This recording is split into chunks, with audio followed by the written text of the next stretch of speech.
서기관들은 무서운 음모를 꾸미고 있었습니다. 아침이 되어 주님께서 성전 마당에 앉아 가르침을 시작하자마자 유대인들이 들이닥쳤습니다. 그들은 가늠하다 잡힌 여자 하나를 끌고 와서 예수님 앞에 세웠습니다. 그리고는 집요하게 질문합니다. 선생이여, 모세는 율법에 이런 여자를 돌로 치라 명하였거니와 선생은 어떻게 말하겠나이까? 성경은 질문하는 의도를 말해줍니다. 저희가 이렇게 말하면 고소할 조건을 얻고자 하여 예수를 시험함이로라. 답을 알고자 질문하거나 의견을 청취하려고 물은 것이 아닌 올가미를 씌우고자 함이었습니다. 그동안 대제사장과 서기관들은 바리새인들까지 무던히 예수님을 무너뜨리고자 애를 썼지만 더 이상 정상적인 방법으로는 예수님을 제거할 수 없자 기막힌 계략을 꾸민 것입니다. 신명기 22장 22절 말씀은 이렇습니다. 남자가 유부녀와 통간함을 보거든 그 통간한 남자와 그 여자를 둘 다 죽여 이스라엘 중에 악을 제할지니라. 그리고 그 사형 방법은 공개적으로 돌로 쳐서 죽이는 끔찍한 방법이었습니다. 이렇게 하심은 하나님의 거룩한 공동체에 그와 같은 죄가 발생치 않도록 무서운 경고를 하며 그 목적을 두고 있습니다. 실제 이루어진 기록은 성경에 나오지는 않지만 율법에 나타난 하나님의 말씀은 매우 엄하고 무서웠습니다. 예수님의 별명은 세리와 죄인의 친구입니다. 비웃기 위한 별명으로 붙여졌지만 존경이 가는 별명으로 바뀌어버렸습니다. 평생 가난한 사람들을 위해 진료를 펴다 세상을 떠나신 고 장기려 박사님의 별명은 바보 의사였습니다. 노숙자의 아버지라 불리는 이탈리아 사람이지만 한국에서 활동하는 김하종 신부는 28년째 노숙자들의 밥을 챙기고 있습니다. 그래서 노숙자의 아버지입니다. 별명과 달리 두 분은 매우 존경을 받고 있는 겁니다.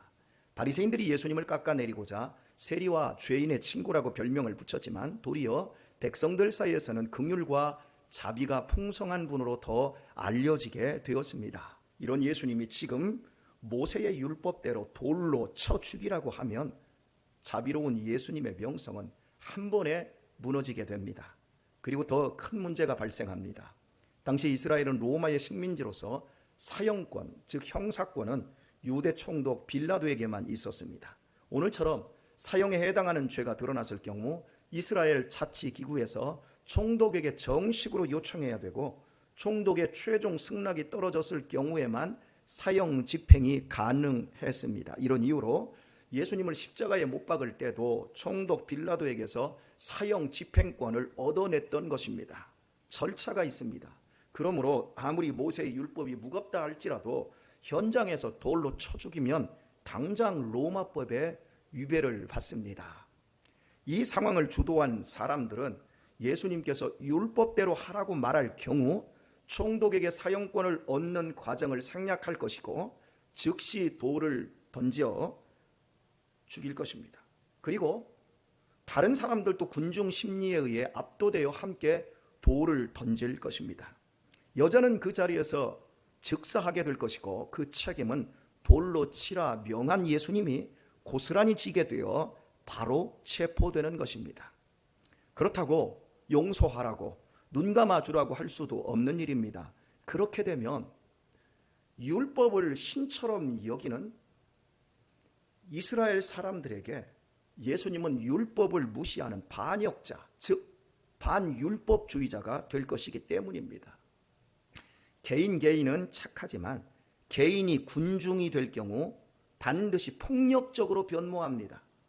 지금 군중은 살기등등한 상태에 있습니다. 만약 주님께서 용서하라고 한다면 군중들은 예수님을 반율법주의, 배신자로 간주하여 돌멩이로 쳐 죽일 것입니다. 이 같은 예는 스데반을 죽일 때 법 절차를 무시하고 곧바로 돌멩이로 쳐 죽인 일에서 확인할 수 있습니다. 그들이 노리는 목표는 여자가 아니라 예수님이었습니다. 여자는 단순히 엑스트라일 뿐입니다. 그들이 지난밤 짜낸 계략이 바로 이것입니다. 예수님은 결코 빠져나올 수 없는 올무에 걸려버린 것입니다. 예수님께서는 그들의 이런 질문에 대답지 않고 몸을 굽혀 땅에 무엇인가를 쓰셨습니다. 유대인들은 계속해서 예수님께 대답을 독촉합니다. 저희가 묻기를 마지 아니하는지라. 그들은 집요하게 재촉했습니다. 그때 예수님께서는 일어나 단 한마디의 유명한 말씀만 남기셨습니다. 너희 중에 죄 없는 자가 먼저 돌로 치라. 이 짧은 말씀을 마치심과 동시에 주님께서는 또다시 몸을 굽혀 무엇인가를 땅에 쓰시는 것이었습니다. 이것이 전부였습니다. 그런데 상식적으로 이해할 수 없는 광경이 벌어졌습니다. 그 한 말씀에 살기를 품고 기세등등하던 군중들 모두가 어른에서 젊은이에 이르기까지 자리를 모두 떠나버린 것이었습니다. 예수님은 죽이라고 하시지 않았습니다. 그렇다고 용서하라고 하시지도 않았습니다. 다만 죄 없는 자가 먼저 돌로 치라 했을 뿐입니다. 주님의 말씀은 죄 없는 자와 먼저가 핵심입니다. 증인이 없을 때 율법에는 가장 먼저 돌을 던진 자가 증인이 되는 겁니다. 그는 이 처형에 대한 모든 책임을 또한 져야 합니다. 먼저 돌을 던지는 것과 나중에 던지는 것의 차이는 하늘과 땅입니다. 그러니까 예수님께서는 율법을 이용해 함정을 판 그들에게 똑같이 율법으로 답변하신 것입니다. 만약 지금 이 상황에서 이 여자를 돌로 쳐 죽인다면 심각한 문제가 발생합니다. 이 여자는 간음죄로 잡혀왔지만 법적으로는 간음죄가 성립되지 않습니다. 간음의 결정적 증거가 없기 때문입니다. 간음죄는 혼자 지을 수 있는 죄가 아닌 반드시 상대가 있어야 합니다. 3절을 보시면 여인은 간음 중에 잡혀 끌려왔고 4절은 간음하다가 현장에서 잡혔다고 말해주고 있습니다. 그들 스스로가 이렇게 말하고 있습니다. 응당 남자도 붙잡혀 왔어야 합니다. 그런데 남자가 없습니다. 중대한 결함입니다. 이 상황에서 이 여자를 간음죄로 쳐 죽인다면 로마 총독이 사건을 재조사할 때 간음죄가 성립되지 않을 것이고 도리어 무고한 사람을 죄인으로 몰아서 죽인 살인이 되기에 제일 먼저 돌을 던진 사람들은 사형에 처해질 것입니다. 예수님의 짧은 말씀과 무심한 행동에서 그들은 자신들이 놓친 이 중대한 사실을 생각하게 된 것입니다. 동시에 양심까지 깨어났습니다. 자신들이 왜 간음의 현장에서 남자는 빼고 여자만 끌고 왔는지 알게 된 것입니다. 그들 역시 간음을 즐기던 자들이었기 때문입니다. 간음을 즐기는 남자는 다른 남자의 간음에도 관대해집니다. 내가 욕을 하는 사람은 다른 사람의 욕에 대해서 관대하게 생각이 되어집니다. 이게 보편화된다라고 할 수 있지요. 간음을 남자의 특권층으로 생각하여 돈과 권력이 많은 사람들은 성접대라 하여 간음을 권하고 자랑하기까지 합니다. 문제는 이런 남자들일수록 여자의 정조와 정조를 더 따지고 중요시한다는 겁니다. 일종의 심리적 보상이지요. 밖에서 외도를 즐기는 남편이 자기 아내만큼은 철저히 통제하고 감시하며 집안에 가두다시피 하는 것이 바로 그것입니다. 바로 이와 같은 마음의 소유자들이었기에 그들의 간음의 현장에서 간음한 남자는 전혀 문제를 삼지 않았던 것이지요. 그리고 자신들이 세상에서 가장 의로운 척하면서 여인만을 돌로 쳐주기 위해 주님 앞으로 끌고 왔던 것입니다. 주님의 무심한 행동과 한마디 말씀 속에서 그들은 그 여인보다 훨씬 더 추악한 자신들의 실상을 발견하게 되었습니다. 즉 양심이 깨어났던 겁니다. 여자뿐만 아니라 자기들도 실은 돌에 맞아 죽어야 할 죄인들인 겁니다. 누구에게 돌을 던질 계제가 아닌 겁니다. 이번 초막절 행사 중에 그들은 낮에는 종교적 제의에 참석하고 밤에는 실컷 음란을 즐겼을지도 모릅니다. 낮에는 성전에 참여하고 밤에는 매운굴에 들어가 시큰 음란을 즐겼습니다. 그리고 오늘 밤에도 매운굴에 들어갈 예정이었을지도 모릅니다. 이 여자가 하필이면 간음하다 현장에서 잡힐 수 있었던 이유는 무엇이겠습니까? 그 남자들이 간음하는 현장이 저기라는 걸 알고 있었기 때문에 잡아온 것 아니겠습니까? 율법을 앞세워 간음하는 여자를 끌고 온 사람들 중에는 불신자는 단 한 사람도 없었습니다. 다 하나님을 믿고 율법에 열심인 사람들이었습니다.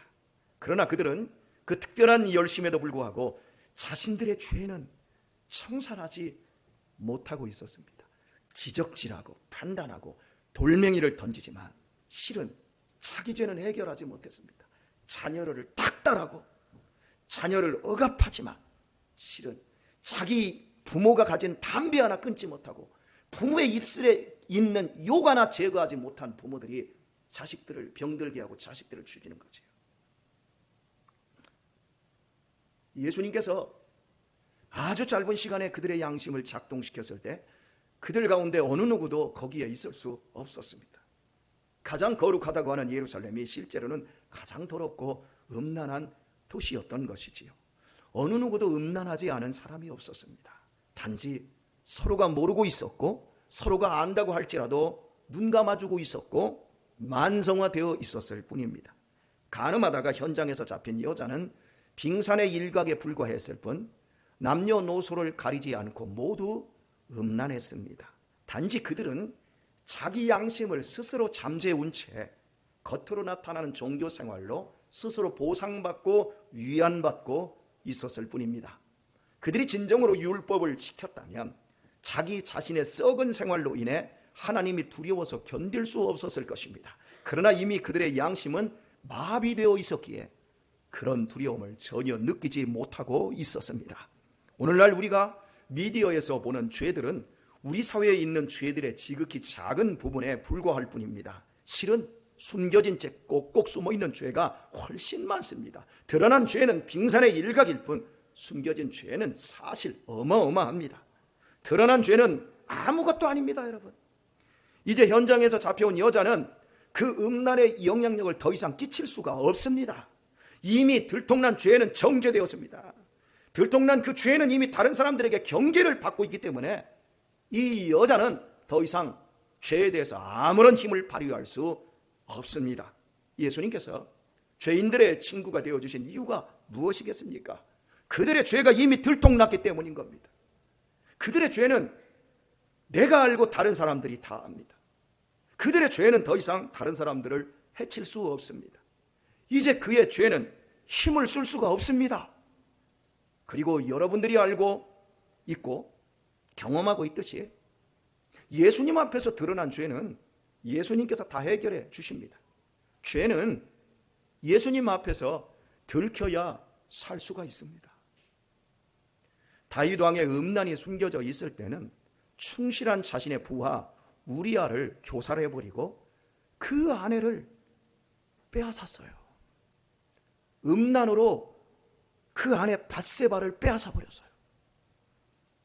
스스로 자신의 목조를 조이고 있었습니다.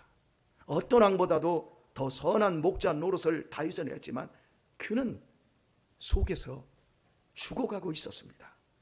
그 간악한 숨겨진 죄가 나단 선지자에 의해 폭로되었습니다. 다윗의 인생의 최대 부끄러움이자 치욕으로 드러났습니다. 그러나 다윗은 왕이었습니다. 절대 권력의 무소불위의 왕권을 가진 권력자였습니다. 다윗은 들통난 죄에 대해서 화를 낼 수도 있고 어떤 핑계를 댈 수도 있고 그 자리를 피할 수도 있습니다. 나단 선지자를 죽여서 그 입을 틀어 막을 수도 있었습니다. 그러나 다윗 왕은 겸손했습니다. 다윗은 깨어난 양심을 가지고 즉시 나단 선지자 앞에 무릎을 꿇고 눈물을 흘리며 회개했습니다. 바로 인생 최대의 부끄러움이자 치욕이 드러나서 곧바로 죽을 위기에 처해 있었던 다윗은 무릎 꿇고 눈물을 흘리며 회개할 때 바로 그 자리에서 살 길이 열려버렸습니다. 그 비열한 음란죄와 살인죄, 이 세상의 그 어떤 것으로도 지울 수 없는 그 무시무시한 죄에도 불구하고 다윗이 진정으로 회개하자 하나님은 그를 용서하셨고 새로운 영을 그에게 부어주셨습니다. 죄사함을 받은 그때의 감격을 다윗은 시편 32편 1절과 4절에서 이렇게 고백을 하고 있습니다. 허물의 사함을 오고 그 죄의 가리움을 받은 자는 복이 있도다. 마음에 간사가 없고 여호와께 정죄를 당치 않은 자는 복이 있도다. 내가 토설치 아니할 때 종일 신음함으로 내 뼈가 쇠하였도다. 주의 손이 취하로 나를 누르시오니 내 진액이 화하여 여름 가물에 마름같이 되었나이다. 내가 이르기를 내 허물을 여호와께 자복하리라 하고 주께 내 죄를 아뢰고 내 죄악을 숨기지 아니하였더니 곧 주께서 내 죄의 악을 사하셨나이다. 허물의 사함을 얻고 그 죄의 가리움을 받은 자는 복이 있도다. 다윗의 기쁨은 죄가 들통났기에 시작될 수 있었던 것입니다. 예수님은 들통나서 부끄럽게 된 우리의 죄를 가져가시고 우리에게 당신의 의를 은혜의 선물로 주십니다. 몸만 죽이는 암은 무섭습니다. 그러나 몸만 죽이는 암보다 더 무서운 몸과 영혼을 함께 멸망시키는 죄를 예수님은 당신에게 가져가시고 우리에게 영원한 생명을 선물로 주시는 겁니다. 그래서 예수님을 구주로 믿는 기쁨은 이로 말할 수가 없어요. 이것은 경험한 사람만 알 수 있어요. 죄가 들통나는 것은 누구에게나 매우 부끄럽고 고통스러운 일이지만 그때 우리는 거부하거나 핑계하지 않고 주님 앞에 나아가야 살 수 있습니다. 그리하면 주님은 싸매어 주시며 생명의 성령의 생수를 허락하셔서 독사 같은 죄의식은 지우고 영원한 해방감을 안겨주십니다. 그래서 다윗은 시편 34편 8절에서 이렇게 권면했습니다. 너희는 여호와의 선하심을 맛보아 알지어다. 그에게 피하는 자는 복이 있도다. 하나님이 얼마나 선하신 분인지 맛보아 알라고 다윗은 시편의 기도와 노래에서 말하고 있습니다. 여러분들이 여호와의 선하심을 맛보아 알게 되기를 축원합니다. 이 복이 우리에게 있어야 돼요. 저는 우리의 자녀들이 이 복을 누리기를 원해요. 그러나 너무나 안타까운 사실은 대부분의 교인들은 들통난 죄를 자기 스스로 싸매버린다는 것이 문제입니다. 아니, 교회 안에 들어와서 들통나지 않기 위해서 바리새인들과 서기관과 대제사장들처럼 두꺼운 종교 가면을 쓴다는 것이 문제입니다. 그들은 절대 회개하지 않습니다. 만약에 자신의 허물과 죄가 들통나버리면 오히려 화를 내고요, 오히려 핑계하고요, 다른 사람에게 덮어 씌워버립니다. 그리고는 최종적으로 도망을 칩니다. 그래서 교회 안에는 마음이 꿍한 사람이 많습니다. 우리 모두는 다 연약한 죄인들이에요. 이렇게 마음이 꿍한 사람들은요, 심리적인 보상으로 자기 죄는 기가 막히게 변명을 잘해요. 그리고 핑계해요. 그리고 다른 사람의 허물이 드러날 때는 무섭게 정죄하며 개떼처럼 달라붙어 돌을 던지는 거예요. 예수님께서 바리새인들에게 독사의 새끼 회칠한 무덤이라고 한 이유는 숨은 죄 때문이었던 거예요. 죄는 더럽고 비열합니다. 맞지요? 죄처럼 더럽고 비열한 게 없어요. 그런데 아세요? 죄에 포장된 그 모습은 경건과 거룩함과 우아함과 교양이 흘러 넘친다라는 게 문제입니다. 죄가 속과 겉이 똑같이 더럽고 비열하면 누구도 죄를 짓지 않습니다. 문제는 포장지예요. 경건과 거룩함과 우아함과 교양이 흘러 넘치는 포장지를 가지고 있다는 거예요. 바로 그 모습으로 죄는 의를 공격합니다. 그러기에 속수무책으로 의인들이 당하는 거예요. 교회 안에서 가장 위험한 사람들은 드러나지 않은 죄를 가지고 있는 자들이 아닙니다. 들키지 않은 죄를 품은 사람들입니다. 누구네 남편이 인간 쓰레기래. 어떤 청년이 개같이 산대. 그리고 저 교회 온대. 이건 문제가 아무것도 안 돼요. 그런데요, 겉으로 정성같이 살면서 뒤에서 개같이 사는 사람들이 있어요. 아닌 것처럼. 그리고 교회 와서는 깨끗한 척 하는 사람들. 누가요? 저 같은 사람이 잘해요. 우리 장로님들도 그런 분 계실라나? 이 죄가 위험하다는 거예요. 의의 모습을 하고 있기 때문에 정말 무서운 거예요. 교회 안에서 정말 위험한 사람들은 들키지 않은 죄를 품고 사는 사람들입니다. 그 죄는 강력하게 활동하며 진리를 배척하고 또한 가장 의로운 것처럼 행동하며 자기와 주변 사람들을 서서히 잠식시켜 갑니다. 주 안에서 사랑하는 우리 교회 여러분, 경찰서나 교도소 안에는 죄인들이 넘쳐납니다. 그러나 경찰서나 교도소는 전혀 위험하지 않습니다. 교도관 몇 사람이, 경찰관 몇 사람이 다 통제할 수 있습니다. 이미 죄가 들통나고 정죄되었기 때문입니다. 절대 죄가 숨어있지 않기 때문입니다. 그러나 인정하고 싶지 않고 믿고 싶지 않지만 교회처럼 죄인들이 숨기 쉬운 곳도 없다라는 것을 여러분 아십니까? 그래서 교회가 위험합니다. 오늘날 교인들이 큰 교회, 특별히 대형 교회를 찾는 이유는 말씀이 좋기 때문이지만 더 중요한 본질은 자신을 숨길 수 있기 때문입니다. 누가 상관하지 않습니다. 목사에게 지도받을 필요도 없고 성도의 교제도 깊게 할 필요도 없습니다. 누가 변화된 사람인지 누가 변장하고 있는 사람인지 알 수도 없습니다. 누가 거듭난 그리스도인지 누가 유사한 그리스도인인지 알 수 없습니다. 그래서 큰 교회에서 발생하는 고소 고발과 배신과 음모와 간음 사건과 폭력 사건은 바로 이렇게 숨은 죄인들로 인해 발생하고 있는 겁니다.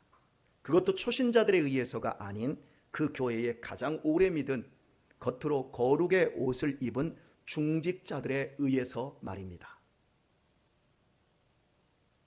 작은 교회는 다 드러납니다.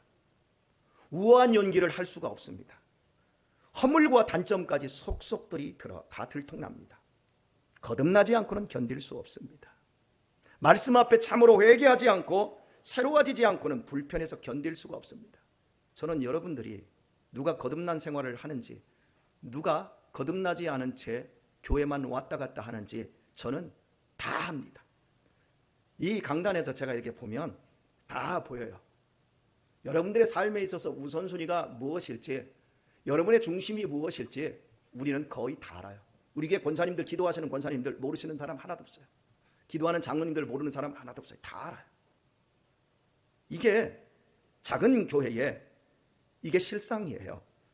이런 이유로 작은 교회들은 갈등과 상처가 많이 발생하고요. 오래 믿은 사람들이 교회를 나가는 일이 자주 일어나는 거예요.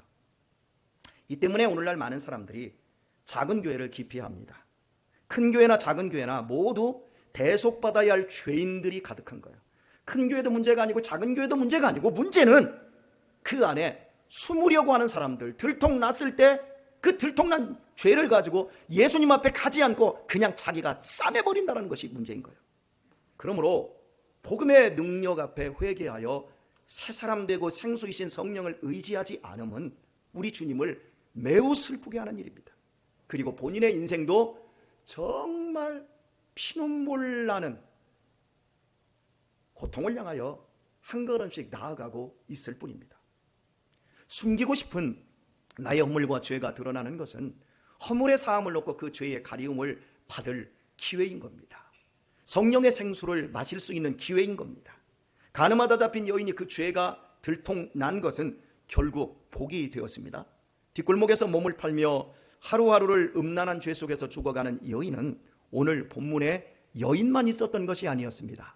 하필 이 여인만, 창녀들 가운데서 이 여인만 잡혀왔고 들통났으니 얼마나 억울하고 얼마나 절망적이었겠습니까? 그러나 그녀는 정죄당하지 않았습니다. 그녀는 돌에 맞아 죽지 않았습니다. 오히려 여호와의 선하심을 맛보고 새 삶을 얻었습니다. 다윗처럼 그녀 역시 들통나고도 더 큰 복을 받았습니다. 그 이유가 무엇입니까? 그가 바로 예수님 앞에 있었기 때문입니다. 우리 인생들의 모든 죄를 짊어지시고 죽으실 예수님 앞에 있었기 때문입니다. 교회는 숨을 곳이 있어서도 숨어서도 안 됩니다. 주님께서 다 용서해 놓고 기다리고 계시니 주님께 나아가야 합니다. 내 허물이 드러나고 내 실수가 나타날 때 그때는 그 허물을 깨끗하게 지우고 새로워질 수 있는 기회입니다. 도망치면 안 됩니다. 피하면 안 됩니다. 더 주님 앞으로 들어가야 합니다. 그러면 다윗의 행복을 누릴 수 있습니다. 주님이 계신 곳에는 죄가 왕노릇할 수 없습니다. 주님은 들통난 죄만큼은 결코 정죄치 않고 해결해 주십니다. 예수님은 끝까지 사랑하시고 끝까지 용서하십니다. 그러므로 우리는 예수님 앞에 죄된 들통난 그대로 가야 합니다. 그리고 우리를 결코 정죄치 않으시는 주님을 어떤 지옥과 부끄러움에도 끝까지 믿어야 하고 끝까지 의지해야 합니다.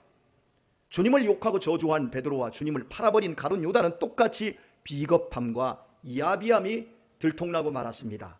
비열한 인간들이었지만 그러나 그들의 그 운명은 완전히 달랐습니다.